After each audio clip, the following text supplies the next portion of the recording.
नमस्कार विद्यार्थी मित्रों, आज हम साझेदारों का पुनर्गठन के चैप्टर में सवाल नंबर 11 मंजू, प्रभा और मीना वाला सवाल हल करेंगे। यहाँ पे 3 साझेदार दिए हैं और उसका लाभानी वितरण का प्रमाण 5:3:2 दिया है।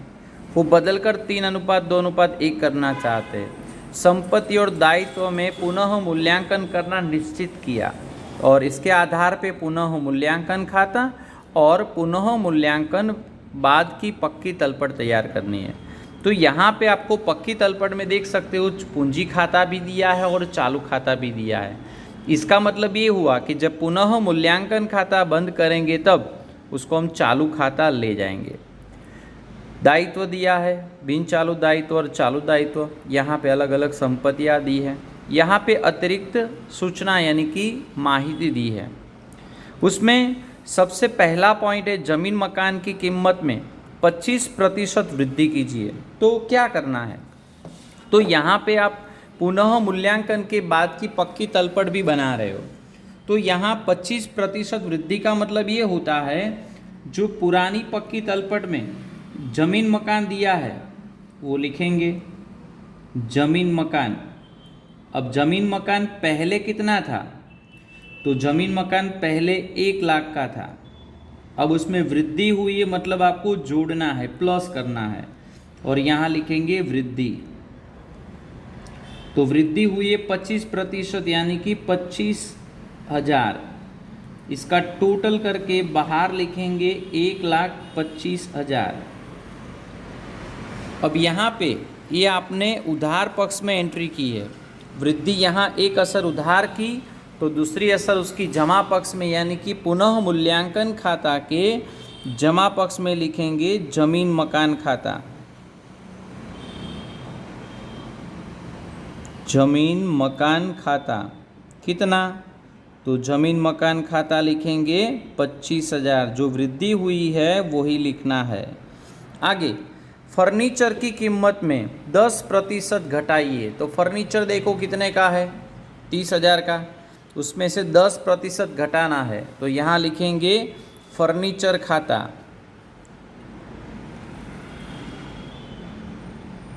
आप देख सकते हो कि फर्नीचर आपको 30,000 का दिया है, उसमें से घटाना है। घटाना मतलब कमी हुई तो यहाँ माइनस करेंगे। तो कितना माइनस करना है? 10%। तो 30,000 के 10% 3,000 होंगे। घटाने के बाद आएगा 27,000 और ये 3,000 कमी हुई मतलब उधार पक्ष में लिखेंगे संपत्ति में कमी। तो यहाँ लिखेंगे फर्नीचर खाता। फर्नीचर खाता 3,000। आगे कहा है यंत्रों की कीमत 80% रखनी है। 80% रखनी है मतलब 20% घटानी है। तो यंत्र कितने के हैं? देखो 50,000 के। तो 50,000 में से 20% घटाएंगे तो यहाँ लिखेंगे यंत्र। यंत्र दिए है 50,000। अब उसकी वैल्यू हमें 80% रखनी है मतलब कमी कितनी करनी है? 20%। तो 50,000 के 20% 10,000। तो बाहर के कॉलम में आएंगे 40,000। कमी हुई संपत्ति में तो यहाँ लिखेंगे उधार पक्ष में यंत्र खाता। यंत्र खाता 10,000।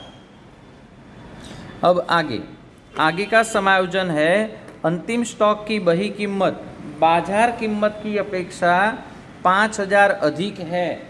इसका मतलब ये हुआ कि जो अंतिम स्टॉक है उसमें से 5,000 कम करनी है। तो यहाँ लिखेंगे अंतिम स्टॉक।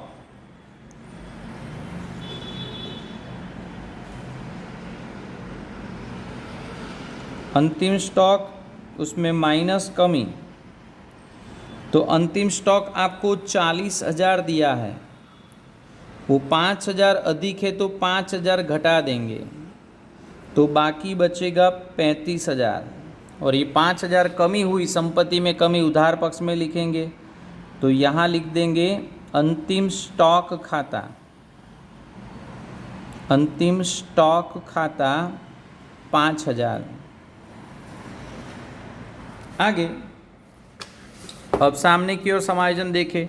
देनदारों पर कुल 2500 की डूबत ऋण अनामत का प्रावधान करना है। देखो यहाँ पे डूबत ऋण अनामत 1000 दिया है, हमें रखना है 2500, तो कितना कम है 1500, इसका मतलब 1500 का प्रावधान करना पड़ेगा।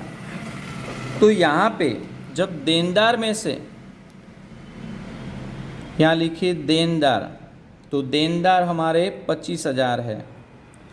जब इसमें से हम डूबत ऋण अनामत माइनस करेंगे तो कितनी रखनी है, डूबत ऋण अनामत 2500 रखनी है। इसका मतलब यहाँ 2500 लिख देंगे, 2500, बाहर के कॉलम में आएंगे 22,500, और अनामत 2500 रखना है। हमारे पास ऑलरेडी 1000 है, यानी कि 1500 का प्रावधान करना पड़ेगा। तो यहाँ लिखेंगे डूबत ऋण अनामत, डूबत ऋण अनामत खाता कितना, तो 1500। क्यों 1500, क्योंकि 1000 हमारे पास पहले से है। आगे लेनदारों में से 1000 के लेनदार अब रकम नहीं चुकानी, मतलब दायित्व में कमी हुई, तो लेनदार यहाँ पे, यानी कि पक्की तलपट में आप देख सकते हो अपनी किताब में कि लेनदार हमें 40,000 के दिए हैं, उसमें से कमी कितनी हुई, तो कि 3000 के नहीं चुकाने, तो यहाँ लिख दूँ कमी 3000। तो 40,000 में से 3000 गए, 37,000 आएगा, और 3000 दायित्व कम हुआ यानी जमा पक्ष में आएगा। तो यहाँ लिखेंगे लेनदार खाता, लेनदार खाता 3000। आगे का समायोजन देखिए। बैंक लोन पर अंतिम 3 मास का ब्याज चुकाना बाकी है। चुकाना बाकी ब्याज, लोन कितने की है, 30,000 की, कितने प्रतिशत, 12%। तो यहाँ पे हम लिखेंगे 12% की लोन, ध्यान से देखना, 12% की लोन आपको दी है 30,000। अब यहाँ लिख दे चुकाना बाकी, चुकाना बाकी लोन पर ब्याज। तो गणना कैसे करेंगे, 30,000 के 12% यानी 12/100, और 3 मास का मतलब 3/12, 12 गए, 2 शून्य गए, तो बाकी कितना हुआ, तो ब्याज आएगा 900 रुपये। तो यहाँ 900 लिखेंगे, और चुकाना बाकी बैंक ब्याज, चुकाना बाकी बैंक ब्याज खर्च है, तो यहाँ लिखेंगे चुकाना बाकी बैंक ब्याज, तो यहाँ लिखेंगे 900 रुपये। अब सभी समायोजन खत्म हो गए। अब क्या करना है, तो पूंजी अपनी जगह पे लिख देनी है। तो यहाँ मैं लिख दूँ पूंजी, तो तीनों की पूंजी यहाँ दी है 1,40,000 और 30,000। तो यहाँ मैं लिख दूँ मंजू, प्रभा और मीना। तीनों की पूंजी 1,50,000, 40,000 और 30,000। ये तीनों का टोटल करके देखें तो आएगा 2,20,000। अब आगे चालू खाता की जो शेष दी है वो शेष यहाँ चालू खाता के जमा पक्ष में लिखेंगे, शेष आगे लाए, शेष आगे लाए। ये चालू खाता क्यों बना है, क्योंकि ये खाता बंद करके चालू खाते ले जाना है।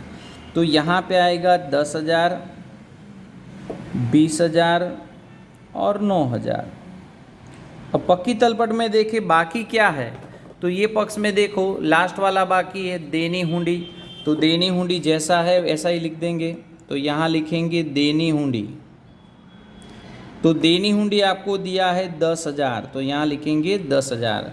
अब संपत्ति लेना पक्ष में देखें, जिस संपत्ति में कोई परिवर्तन नहीं है उसको जैसे दिया है वैसे ही लिखना है।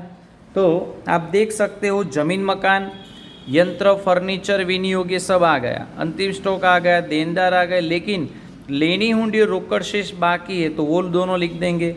तो यहाँ पे लिखे लेनी हुंडी और रोकड़ शेष। ये दोनों की वैल्यू 5,000 और 40,000 दी है, तो वो लिख दे। अब पक्की तलपट में जो एंट्री थी वो सब हमने जहाँ पे लिखनी थी वहाँ लिख दी। अब पुनः मूल्यांकन खाता बंद करते हैं तो जमा पक्ष में टोटल अधिक हो रहा है 28,000, तो यहाँ लिखेंगे 28,000, यहाँ लिखेंगे 28,000। अब 28,000 में से सबको घटाएंगे तो डिफरेंस आएगा 7,600।